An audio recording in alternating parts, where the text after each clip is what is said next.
Alhamdulillahi Rabbil Alamin wal aqibatu lil muttaqin wala udwana illa 'alal zalimin. Asyhadu an la ilaha illallah wahdahu la syarikalah wa asyhadu anna Muhammadan 'abduhu wa rasuluh. Amma ba'du. Alhamdulillah, kita bersyukur kepada Allah Subhanahu wa taala atas segala nikmat.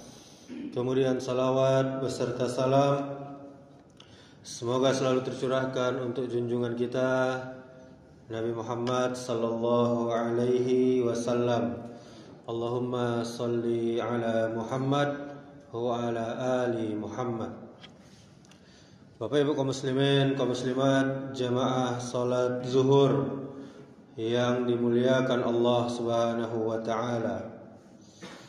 Syekhul Islam Ibnu Taimiyah pernah berkata, al-ibrah bikamal an-nihayat la binuksil bidayat. Yang menjadi tolak ukur atau yang menjadi penilaian itu adalah kesempurnaan di akhir perjalanan, bukan kekurangan di awal perjalanan. Di dalam kitab Minhajus Sunnah juz 8 halaman 412 ada beberapa pelajaran yang dapat kita ambil dari perkataan Syekhul Islam Ibnu Taimiyah ini.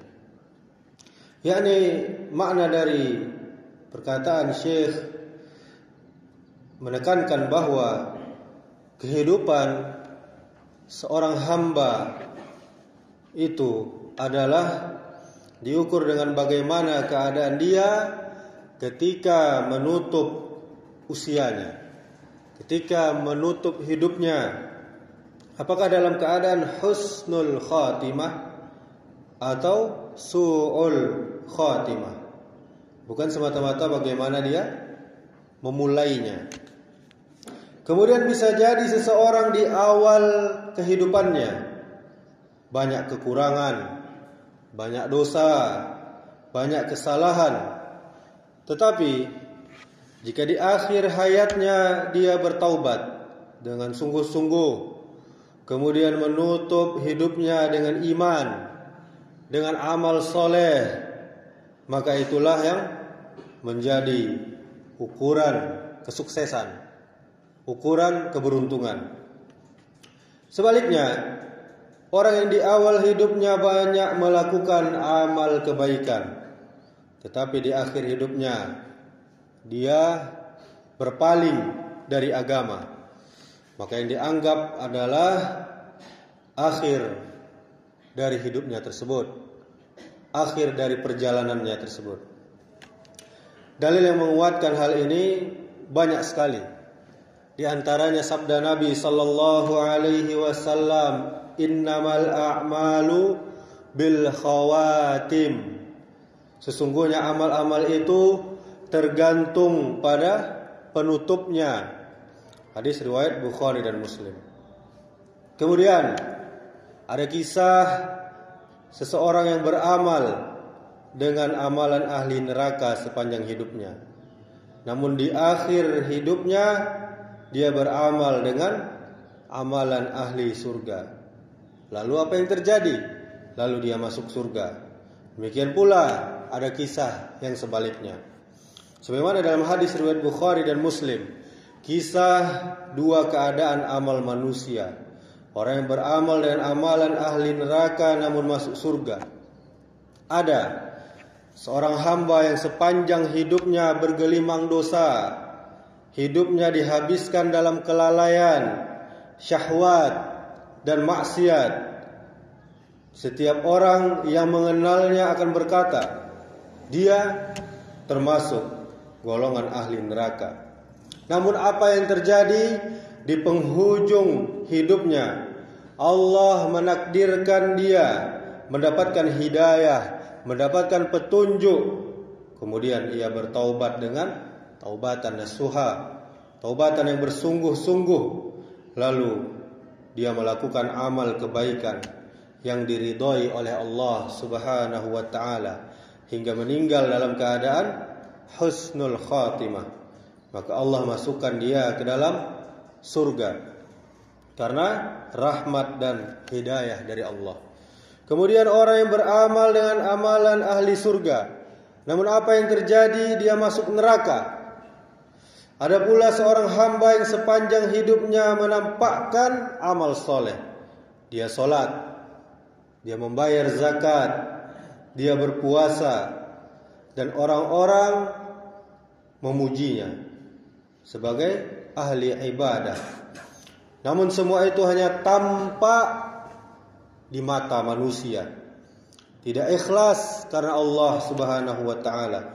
Di dalam hatinya ada penyakit riya, ingin dipuji oleh manusia, sombong, atau dia menyimpan keburukan yang Allah Maha tahu, sehingga di akhir hayatnya Allah menyingkap isi hatinya yang sebenarnya. Kemudian dia dibuat oleh Allah tergelincir kepada amalan ahli neraka, dan kemudian dia meninggal dalam keadaan su'ul khatimah, maka Allah memasukkan dia ke dalam neraka karena keadilan Allah Subhanahu wa taala. Kemudian pelajaran yang dapat kita ambil, yakni janganlah kita berputus asa bila memiliki masa lalu yang kelam. Selama kita masih hidup, pintu taubat tentunya masih terbuka sangat luas. Kemudian semangatlah kita memperbaiki diri di sisa-sisa umur ini. Lebih utama hal tersebut daripada terus menyesali masa lalu yang kelam atau masa lalu yang buruk.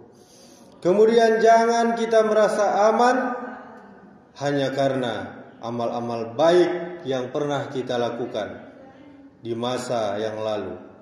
Karena yang menentukan itu adalah bagaimana akhirnya dari kehidupan kita ini. Karena itu kaum muslimin, jamaah yang dimuliakan Allah Subhanahu wa taala, hendaknya kita selalu berusaha untuk tetap istiqamah dalam beribadah dan melakukan amal-amal ketaatan kepada Allah Subhanahu wa taala semampu kita, sekuat tenaga kita. Kemudian motivasi bagi kita semua agar banyak berdoa, memohon kepada Allah Subhanahu wa taala agar kita diwafatkan dalam keadaan husnul khatimah. Kaum muslimin, kaum muslimat, jamaah dimuliakan Allah Subhanahu wa taala. Penilaian akhir manusia itu ditentukan oleh akhir hidupnya. Amalan kita di dunia akan dilihat dari bagaimana kita menutup kehidupan kita, sehingga kita dituntut harus istiqomah hingga akhir hayat kita. Dan tentunya itu sangat penting. Tidak cukup hanya beramal baik di awal-awal atau di pertengahan saja, tapi juga harus dijaga sampai ajal menjemput. Kemudian bahayanya su'ul khatimah, yakni kematian, yakni akhir yang buruk. Seseorang bisa saja beramal baik di mata manusia, namun jika akhir hidupnya buruk, itulah yang akan menentukan nasibnya, baik di kuburnya maupun nanti di hari kiamat. Demikianlah pembahasan yang singkat ini. Semoga bermanfaat dan semoga Allah Subhanahu wa taala senantiasa memberikan hidayah dan taufiknya kepada kita agar kita istiqomah di atas tuntunan agama Islam yang mulia ini sepanjang hidup kita, dan diberikan kenikmatan husnul khatimah di akhir hayat kita nanti.